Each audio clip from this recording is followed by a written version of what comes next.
म्हणजे अवतार परंपरेचा मागोवा घेताना अंबरीश, प्रल्हाद, अंगद, उद्धव, नामदेव महाराज आणि नामदेव महाराजांचा अवतार म्हणजे तुकाराम, जगद्गुरु तुका, अवतार नामाचा संप्रदाय सकाळांचा येथून या. तर तुम्ही बघा, अंबरीशासाठी देवाने म्हणजे तुकाराम महाराज जेव्हा अंबरीश होते, अंबरीशासाठी देवाने गर्भवस असले. तुकाराम महाराज प्रल्हाद झाले तेव्हा भगवंताने नरसिंह अवतार घेतला.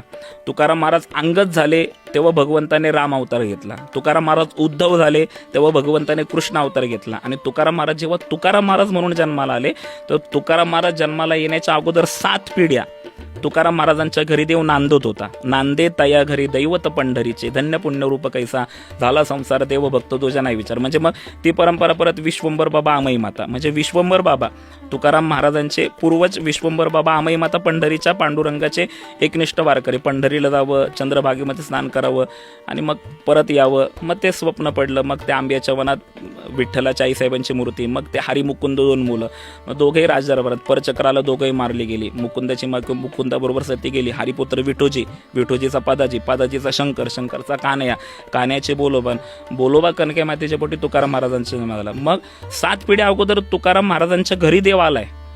मग देव म्हणतो, अरे 7 पिढ्या अगोदर मी तुझ्या घरी आहे, म्हणजे वंश परंपरेने पण तुला माझा विसर नाही पडलेला आणि मला तुझा विसर नाही पडलेला.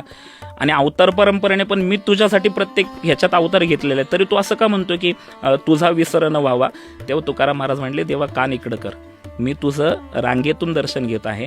मी जसं तुझ्या दर्शनाला उभा आहे ना, तसं पाठीमागे तुझे खूप भक्त आहेत, ते वाट पाहत आहेत की तू जर मला माग म्हणतोय तर देव आपल्यालाही माग म्हणणार.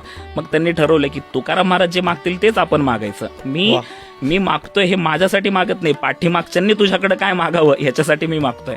मग ते गुण गायन आवडी. मग देव म्हटले, तो बा, हा आता आलं लक्षात, मग तुला माझा विसर न पडण्यासाठी काहीतरी करावं लागेल ना. मग गुण गायन आवडी, तुझ्या गुणांचं गायन करेल.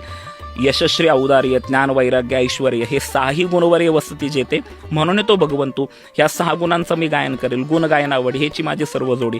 अरे तुझ्यासाठी काहीतरी माग, मुक्ती माग, संपदा माग, न लगे मुक्त्याने संपदा, संत संग देई सदा, तुका मने गर्भवासी सुखी घालावे आम्हासी. इतकं गोडा होऊन द्या.